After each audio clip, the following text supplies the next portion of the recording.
Terima kasih udah klik channel kami. Jangan lupa tekan subscribe dan loncengnya.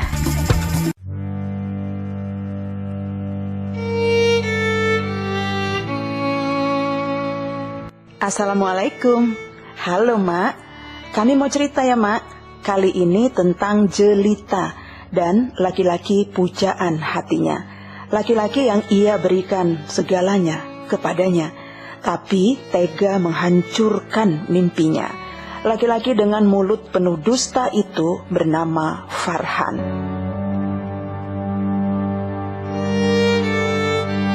Perempuan muda itu akrab disapa Jelita. Seperti namanya kan Mak, parasnya pun sangat jelita. Kulitnya kuning langsat, rambutnya panjang sebahu, matanya bulat sempurna. Jelita seorang mahasiswi semester akhir di salah satu universitas swasta di Sumatera Utara. Dia sedang sibuk-sibuknya menyiapkan skripsi untuk mendapat gelar sarjana ekonomi. Jelita adalah anak satu-satunya setelah abangnya meninggal karena sakit ketika masih berusia 4 tahun.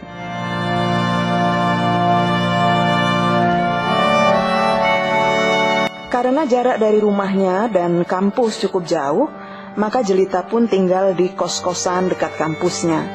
2018 lalu, saat masih menjadi mahasiswa baru, Jelita jatuh hati dengan kakak tingkatnya, Farhan.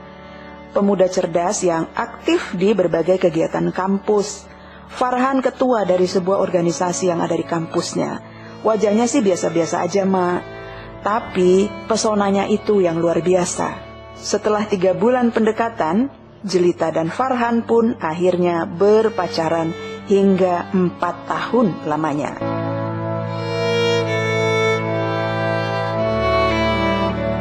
Farhan lebih dulu tamat dari Jelita. Dia saat ini bekerja sebagai teller di salah satu bank swasta. Dia bilang akan melamar Jelita 2 bulan lagi dan menikahi Jelita setelah Jelita menyelesaikan kuliahnya. Jelita amat senang sekali Mak. Setelah 4 tahun pacaran, akhirnya ada kejelasan, ada keseriusan. Begitu pikir Jelita.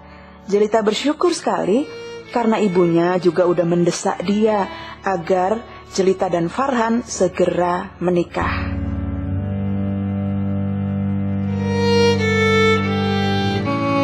Dua bulan berlalu, namun Farhan tidak menepati janjinya.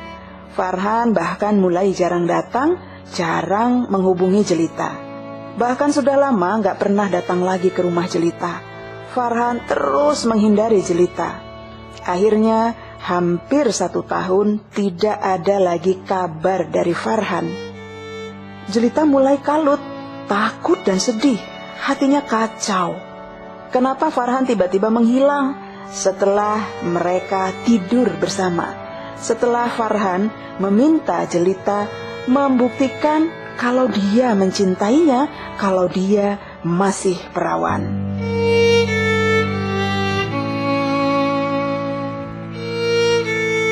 Jelita tak pernah mengira kalau Farhan berdusta, pergi begitu saja setelah 4 tahun mereka pacaran, setelah Jelita menyerahkan segalanya.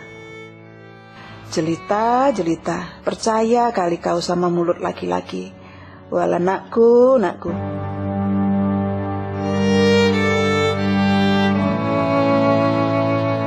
Hingga suatu malam, Jelita dan sahabatnya pergi undangan bersama ke tempat salah satu teman mereka saat SMP dulu.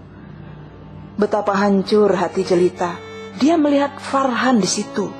Farhan datang dengan baju batik coklat pemberian Jelita.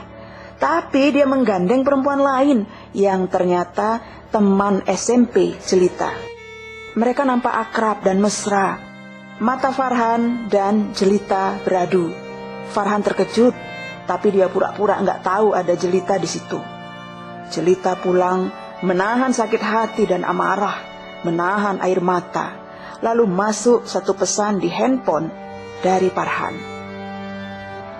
Jelita, aku minta maaf, kita harus putus. Aku tidak mencintaimu lagi. Aku sudah bersama Arum. Kami akan menikah dalam waktu dekat. Aku tahu kau membenciku. Aku minta maaf.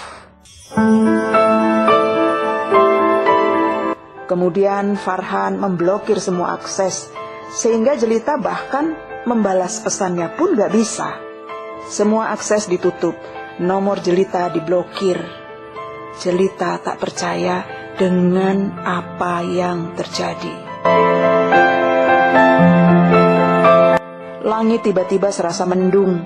Jelita tiba-tiba terdiam, hanya terdiam. Dia bahkan gak bisa menangis. Rasanya terlalu sakit, terlalu memilukan. Jelita akhirnya tertawa terbahak-bahak. Dia membayangkan masa-masa berduaan dengan Farhan. Semua jadi mendadak lucu. Jelita kembali tertawa. Tapi hanya sebentar, karena terbayang yang melintas kemudian adalah kesedihan. Jelita melihat dengan jelas di kepalanya Farhan bersama perempuan lain bernama Arum dengan mesra menggandeng tangannya. Jelita kembali menangis, bahkan kali ini histeris. Suara tangis Jelita dari kamar terdengar sangat memilukan. Ibunya sontak kaget dan memanggil-manggil Jelita. Namun pintu kamar dikunci dan tidak ada jawaban sepatah kata pun. 3 hari berlalu. Kondisi Jelita semakin menjadi-jadi. Dengan mata basah, dia menceritakan semua yang terjadi kepada ibunya. Aku dan Farhan sudah beberapa kali melakukan hubungan suami istri, Ma. Farhan ingin membuktikan bahwa aku masih perawan, bahwa aku mencintainya.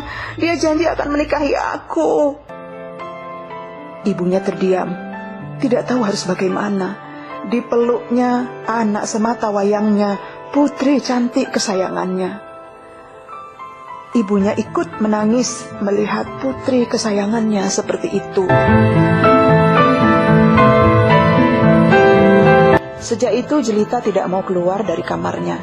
Dia hanya minum susu coklat kesukaannya dan gak mau makan apapun, Mak. Jelita memandangi layar handphonenya dan menangis. Sesekali dia tertawa terbahak-bahak, tanpa kontrol, terkadang menjerit. Dia merasa bahwa dirinya tidak suci lagi. Dia terus mengutuki dirinya sendiri dan memaki-maki laki-laki bernama Farhan itu. Hanya dalam hitungan bulan, kondisi Jelita kian memburuk. Badannya tiba-tiba panas tinggi. Jelita tiba-tiba senang bicara dengan boneka pemberian Farhan. Ibunya takut terjadi hal buruk pada anaknya. Ayah Jelita yang seorang tentara sedang berdinas di luar kota. Ibunya sangat kalut, entah apa yang terjadi kalau ayahnya pulang nanti. Jelita jelas gak bisa ditangani ibunya sendiri. Hingga kemudian ibunya teringat bahwa Jelita punya seorang kawan lama yang sangat dekat dengannya. Ibu memanggilnya. Sahabat Jelita itu datang menginap di rumahnya. Jelita sangat bahagia, Mak. Senang dia karena dia merindukan sahabatnya itu. Ibunya menceritakan kondisi Jelita dan minta bantuan karena ibunya nggak tahu harus berbuat apa menghadapi Jelita anaknya. Mereka melihat bahwa Jelita sudah seperti orang gila.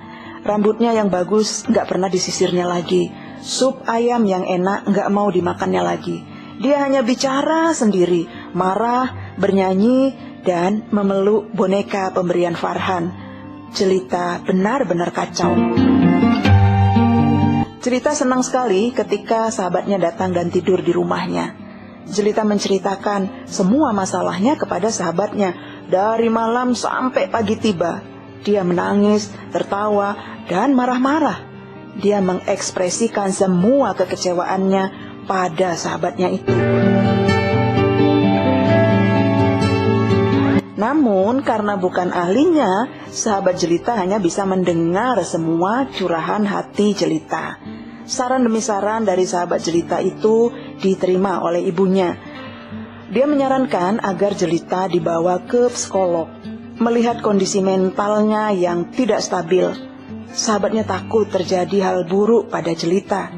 Tapi Ibunya ingin membawa Jelita ke ustadz saja, diruqyah katanya.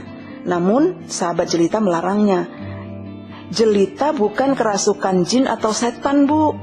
Jelita gak butuh ustadz sekarang, dia butuh psikolog, butuh konseling psikologis, butuh ditenangkan dulu psikologisnya. Begitu saran dari sahabatnya. Bagaimana pendapat Anda, Mak? Apakah Jelita memang harus dibawa ke psikolog atau diruqyah saja? Atau cari si Farhan saja, hajar dulu, lalu paksa dia bertanggung jawab menikahinya? Kasih pendapat ya, Mak. Terima kasih udah nonton. Jangan lupa tekan subscribe dan tombol loncengnya biar dapat update dari kami.